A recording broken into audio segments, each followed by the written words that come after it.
Director మాత్రంగానే ఉంటే అది అనేది నాకు కూడా తెలుసు. ఇది యాక్టింగ్ అది ఇంకా కొంచెం సపోర్ట్ చేసాం వాడికి అదే చెప్పుకున్నాను. మనం ఇమీడియట్గా నెక్స్ట్ ఇది చేద్దాం అది చేద్దాం అలా ఉన్నాక అది రాగానే చేసుకుంటాం, మంచి స్క్రిప్ట్ రావాలి, ఇమీడియట్గా యాక్టింగ్ స్టార్ట్ చేయి అదే చెప్పుకున్నాం. Good sir.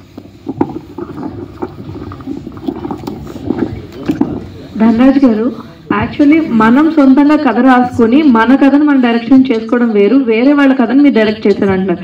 సో ఈ కథని మీరు తీసుకుని ఆయన ఎవరైతే రైటర్ ఇచ్చారో దాన్ని ఏమైనా మార్పులు చేయడం జరిగిందా, లేదు అంటే మీరు యాజ్ ఇట్ ఈస్గా ఆ కథను అలా ప్రజెంట్ చేశారా?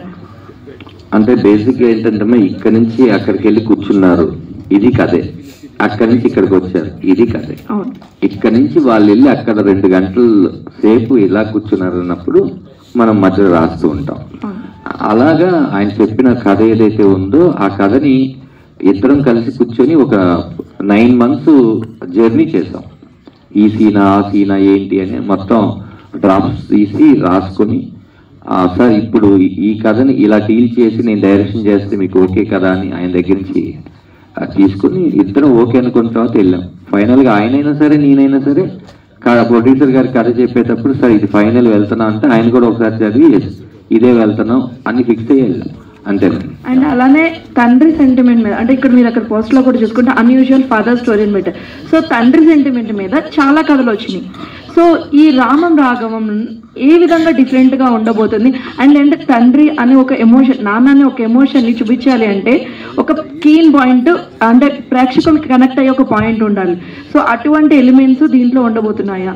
ఖచ్చితంగా కనెక్ట్ చేసేవి, ఎంగేజ్ చేసేవి. మీరు ప్రతి 10 నిమిషాలకి ఒక హై ఫీల్ అవుతారు.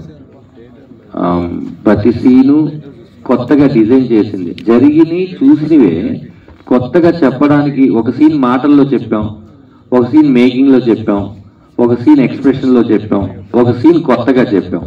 అట్లా ఒక్కొక్క సీన్కి ఒక్కొక్క జాగ్రత్త తీసుకుని పాత విషయంగా ఎప్పుడు చేయకుండా మంచి జాగ్రత్తగా తీసుకున్నాం.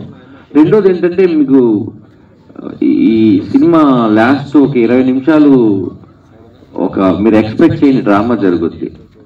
ఎవరు ఎలా ఎక్స్పెక్ట్ చేసినా అది జరగదు ఈ సినిమాలో.